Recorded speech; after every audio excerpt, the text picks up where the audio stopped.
Wonderful. This is our final segment, and thank you so much for remaining with us from the beginning of the show to where we are now. Today we are talking women empowerment, and particularly the market women, with two very gorgeous ladies, and they have shared very, very wonderful insights. I know those of you who have, of course, watched the show from the beginning must have benefited from those discussions. And those of you who haven't, please go to our YouTube. We are live there, but as well, the recordings can be found at Smart24 TV live there on our page, and you'll be able to actually replay because it was quite pertinent information that they did share. Now, Ms. Maureen, as we wind up, we want to talk about some of the challenges and suggest solutions. We shared about access to finances, mindset change. These are some of the challenges. Maybe we could have more as well, but what could be some of the important areas that government or even other stakeholders could look at to solve even some of these challenges? Starting with access to finance, for example. Thank you, Anthony. Yes. Yeah, access to finance has always been the biggest challenge. Because even when you go to these spaces and you ask women, what is really affecting your business? What would you want? They will tell you, I want money to boost my business. So access to finance is key.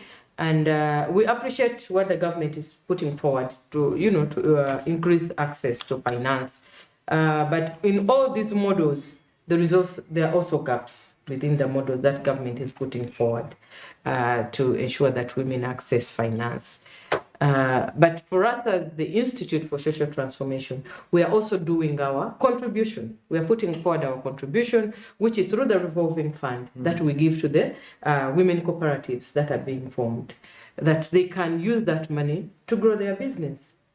But as we push for them to participate in government programs to earn more, but then there are limitations for them to access government programs because they are left out on some of the way they have lined the pillars. And then when we get to the issues of mindset, it's a big one. It's a big one. That even when government has gone forward to put these monies out there, other people are saying, no, we voted for so and so. So this money belongs to us. So we shall not take it back. For me, because I've had conversations actually with these people, the bordermen, I have those informal conversations. And then for me, if that money comes, no, I will not give it back. You see, but we are talking of patriotism and taking forward our country. So if you're going to use that money and you want to benefit alone, then you're not doing a service to the country. And again, you're using this money to eat meat. Okay, use it, build your business, register it, make sure you pay taxes to the government. But you also not. You work, get the money, get the profits that will service the eating of the country. You can even just own a farm and the cows will be there and you'll be slaughtering. You don't need a kilo of meat because it's not sustainable. But how do we ensure that we have these sustainable ventures?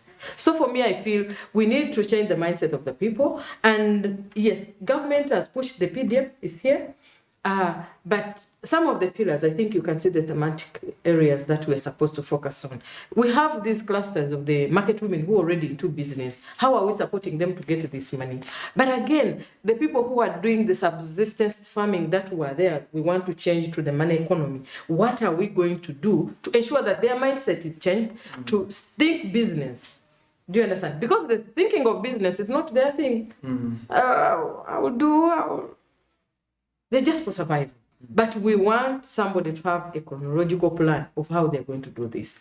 But with support of changing the mindset. So for me, I felt like maybe government would have started with mindset change before bringing out the money. Because there are so many pillars. Mindset change would have been number one. To get these people to the ground. Because you're giving me money, but I'm not ready. I'm not even sure of the market, of the things that I'm going to deal in. And really, that is why I see things are not adding up. All right. Now, Ms. Catherine, the issue of access to finances, I know you've interfaced with this one. How are women dealing with this challenge in terms of looking for financing that is cheap and accessible? First of all, there is a big challenge whereby majority of women cannot access loans from the big banks. Reason being, they do not have correct security. And but again, they've resorted to money lenders, and then the money lenders, the interest rate is too high. So you'll find that these people are always working for the money lenders. Like if you delay to pay the money, if the period elapses, that person is going to increase and the person will add penalty. So you'll find that people are paying much to the money lenders. Though as much as we try to tell them to save, yes, they do save, but remember also the cost of living is what? High. We are having challenges. Up to now, women are still sleeping in the market because they cannot afford the transport costs to their areas, because certain women come as far like Mokono, Kayunga. They used to come on a daily basis, but because of the increased prices of fuel, they resorted to sleeping in the market. And also there is a challenge of the government programs like UWEP, the parish development model. IS has really helped us such that we've engaged with the concerned people, like the ministers. They always keep on giving us empty promises. They do not fulfill. Like we were at a meeting and the minister of Kampala promised us that you people, you're going to get the money from where you work from, parish development model. You're going to get from where you work. So we were very happy. We went back and went to the division. When we reached there, we were told, no, you people, you don't qualify. Where do you reside from? Bring the letters from the LCIP one chairperson. So there, those criteria have really left out the market women from benefiting from these programs. And also there is this program, Emioga. That one, you divide the market into 2 to 4. And then you say you're going to give them 30 million shillings. 400 people. And then you're saying that you're giving seed capital. Imagine, is that really being seed capital? And you're telling someone to first save the money. So I think we have organized ourselves in cooperatives. I think government can support us through the different cooperative societies that we have. Or else they should design special programs for the market vendors, so that they can also benefit, because they're also citizens of the country and they pay tax. Yeah. Wow, interesting. The mindset, has the mindset changed? First, we have seen, at least technologically, we are now moving into the smart technology where we are posting things online. But in as far as the usage of the money is concerned, maybe yes, the government programs could be there, but are they ready? Is there a mindset shift that you're currently seeing in the women at the markets currently as well? I think they're not ready, because what the government should first do, these people need to be trained. Some of them, they just hear parish development model, they don't know even the meaning. They come asking, Catherine, what is it all about? When are we getting the money? You see? And they tell you that this money is for people that are very, very vulnerable. I don't know how they distinguish those people that these are very vulnerable, and because you can find someone. The COVID food, they used to put vulnerable poor. I remember that sap of posho. You see? Yes. Now they will tell them that if you have a sack of Irish potatoes, for you're not fit to get that money. But remember, some of these people work through other hands, like they tell you go and sell, then you pay after you have sold. So it doesn't mean that me having a sack of Irish potatoes, I have enough capital. They have to first train these people. They need to sensitize them first. Wow, before bringing in a program. That's why people end up eating that money, because they were not trained. For them, they say, our government gave us, President Museveni gave us the money. This money is not supposed to be paid back, because they were not trained. Wow, interesting. Miss Maureen, anything you want to add before we conclude on this? You know, you asked a question in regards to the digital access to finance, and I think the telecom companies are also doing great work when it comes to fintech and whatever, because we are seeing women using more of the Momo Pay borrowing, borrowing that quick money.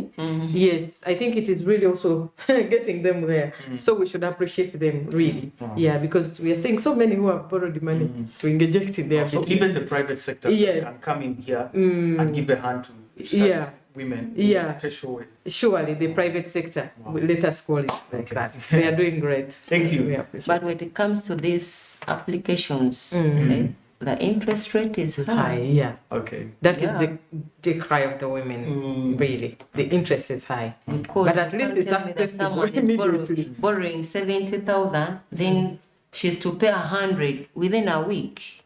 The That interest is is high. exorbitant. Yeah. That's quite high. Yeah. That's quite high. All right. So they have to look into that as Yes. Yeah. We need the private sector stakeholders as well to look into the issues of accessing to finance, especially financial institutions and the other players as well that we might not mention directly.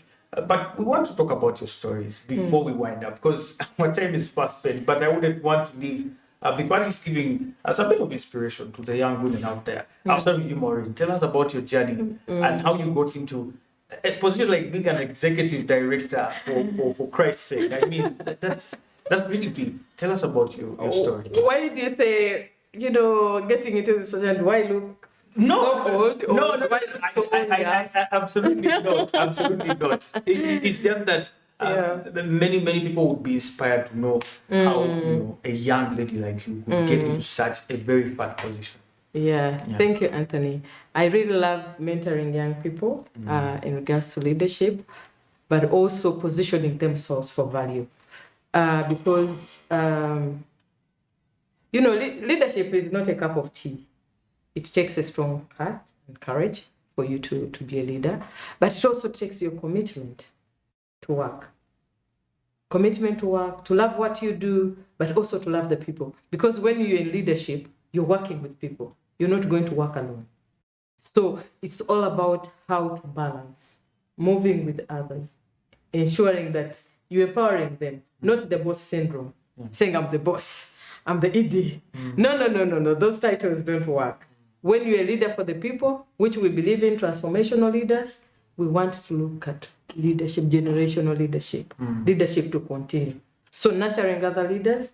But for me, the journey, I've been the executive director. This is my third year. Wow. This is my third year. I started the journey during COVID. You can imagine during that, the economy wasn't stable. Everything had changed. But commitment and also listening. Listening is a skill that most people don't have. So we have to ensure that we also train our people in listening. Because when you listen, you're able to respond, not reacting, but responding. So as a leader, you must be a good listener, but also people person. Believing in people. Because most times as leaders, some people, we are very impatient. People become emotional. But leadership is not about being emotional. It's about grounding yourself. Self-awareness as a leader is key. So as a leader, you should be knowing yourself more than any other person, and that can enable you to lead.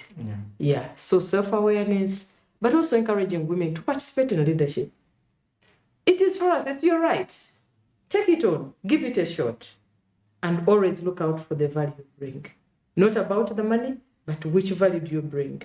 That's what people should be asking. Wow, interesting. I'm available. Yes. To those who would love me, to be available and mentor their people. I don't know whether I should share my number. Yeah, you can share your social media and where you can be found. Yes, I can be, of course, be found at Institute for Social Transformation. We are located in Chihuahua, along Seboa Road. And we have a website. Our contacts are all there. But also my private mobile number is 0774 04 30 71. Yes, so anybody can reach me. As long as you have a group you would love me to mentor or talk to, men and boys, I'm available. Well, even men and boys. Yes. I was waiting for that one. Yes, I'm available.